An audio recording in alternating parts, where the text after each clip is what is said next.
Kejriwal arrest. Kejriwal arrest ఏంటి? కేజ్రీవాల్ ఎందుకు arrest అయ్యాడు అనే క్వశ్చన్ ఉందా? సో మొత్తానికైతే ఇక అవినీతి ఉద్యమకారుడు అవినీతి కేసులో అరెస్ట్ అయ్యాడు. సో మద్యం స్కామ్ కేసులో ఢిల్లీ సీఎం అదుపులోకి తీసుకున్న ఈడీ ఇప్పటివరకైతే 9 సార్లు సమన్లు ఇచ్చినా కానీ వాళ్ళకి ఎలాంటి రెస్పాన్స్ ఇవ్వకపోతే డైరెక్ట్ గా అతన్ని అరెస్ట్ చేశారు. సో అంతకంటే ముందే ఇతను ఢిల్లీ హైకోర్టుకి అప్పీల్ చేసుకున్నాడు రక్షణ కల్పించాలని. బట్ ఢిల్లీ హైకోర్టు జడ్జీలు అయితే ఇతని రిక్వెస్ట్ ని వాళ్ళు తిరస్కరించారు. సో డైరెక్ట్ గా ఇంకా ఏమైంది, ఈడీ రంగంలో దిగింది, అరెస్ట్ చేసింది. సో దీనికి మొత్తానికి అయితే ఎన్ని కోట్ల స్కామ్ జరిగిందంటే 100 కోట్లు చేతులు మారాయని. టార్గెట్ పూర్తయింది. గోవా అసెంబ్లీ ఎన్నికల్లో ఆపు ప్రచారానికి 100 కోట్లు మద్యం ద్వారా యూజ్ చేసుకుందని.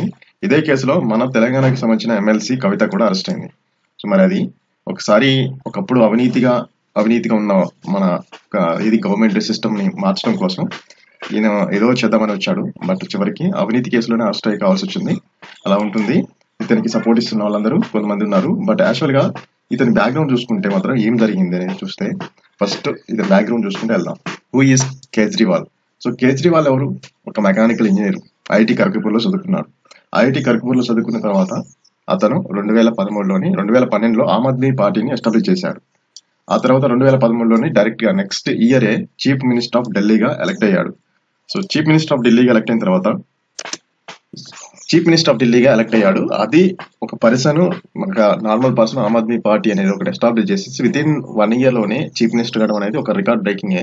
బట్ ఇక్కడ ఏమైంది, ఆ 49 days ఉంది. 49 days లోని ఇతను చెప్పిన మేనిఫెస్టేషన్స్, ఇతను ఇచ్చిన ఏదైతే ఉన్నాయో ఆ థింగ్స్ అన్నిటిని నెరవేర్చడం కోసం, వాటన్నిటిని చేయడం కోసం వాళ్ళు ఇది అపోజిషన్ పార్టీ వాళ్ళు క్వశ్చనింగ్ చేస్తుంటే విత్ ఇన్ 49 days లోనే రిజైన్ చేసిండు. సో గవర్నమెంట్ ని డిజాల్వ్ చేసేసారు. సో తర్వాత ఏమైంది, సో నెక్స్ట్ మళ్ళీ పీపుల్స్ లోకి వెళ్ళేసి అంటే ఢిల్లీలోని మళ్ళీ ఇతని యొక్క మేనిఫెస్టేషన్ చెప్పేసి మళ్ళీ రీఎలక్ట్ అయ్యాడు ఆఫ్టర్ 49 days. సో అది సెకండ్ టైం మళ్ళీ చీఫ్ మినిస్టర్ అయ్యాడు.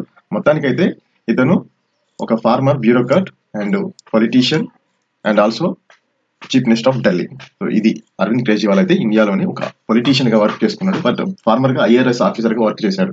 సో ఇట్లా చూస్తే ఎర్లీ లైఫ్ ఇతను కేజ్రీవాల్ శివాని హర్యానాకి సంబంధించిన వాడు. August 16, 1960లో జన్మించాడు. అండ్ ఇతనికి 3 children ఉన్నారు. గోవిందరామ్ కేజ్రీవాల్ అండ్ గీతాదేవి, ఇలా 3 children ఉన్నారు. అండ్ ప్రొఫెషనల్ జర్నీ వచ్చేసి మెకానికల్ ఇంజనీర్ ఐఐటి ఖరగ్పూర్ లో చేశాడు. ఐఐటి ఖరగ్పూర్ లో నుంచి మెకానిక్ చేసిన తర్వాత IRS సర్వీస్ కి సెలెక్ట్ అయ్యి ట్యాక్స్ ఇన్స్పెక్టర్ గా వర్క్ చేశాడు ఇండియన్ రెవెన్యూ సర్వీస్ లో. అండ్ తర్వాత 2006లోని బ్రాహ్మణ్ మ్యాగసే అవార్డు అయితే వచ్చింది. పరివర్తన మూవ్మెంట్ అనేది తీసుకొచ్చాడు. Right to information legislation to the company against the government అనే కరప్షన్ గురించి. సో పరివర్తన మూవ్మెంట్ ని తీసుకొచ్చాడు. అసలు ఏం జరుగుతుంది సిస్టమ్ లో వాటన్నిటిని డీటెయిల్ గా చెప్పాలని ఒక మూవ్మెంట్ అనేది తీసుకొచ్చాడు. అంటే కేజ్రీవాల్ అనేది ఇప్పుడు అరెస్ట్ కాకముందు బిఫోర్ ఒక మూవ్మెంట్ తీసుకొచ్చాడు. ఇది కరప్షన్ కి సంబంధించిన విషయంలోని ఏం జరుగుతుంది, అసలు ఎవరు మనకి ఎందుకు చెప్పట్లేదు ఇన్ఫర్మేషన్ అనే దాని మీద ఇతను ఒక మూవ్మెంట్ తీసుకొచ్చాడు.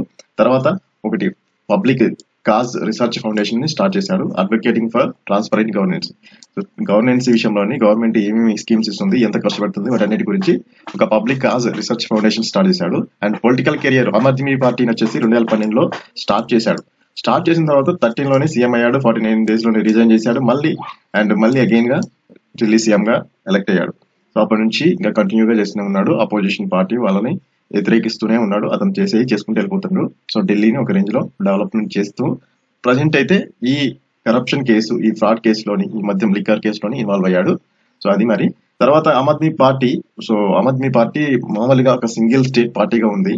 అండ్ తర్వాత పంజాబ్, గుజరాత్, ఇట్లా హర్యానా ఇలాంటి స్టేట్లలో కూడా పార్టిసిపేట్ చేస్తూ ఎలక్ట్ అవుతుంది.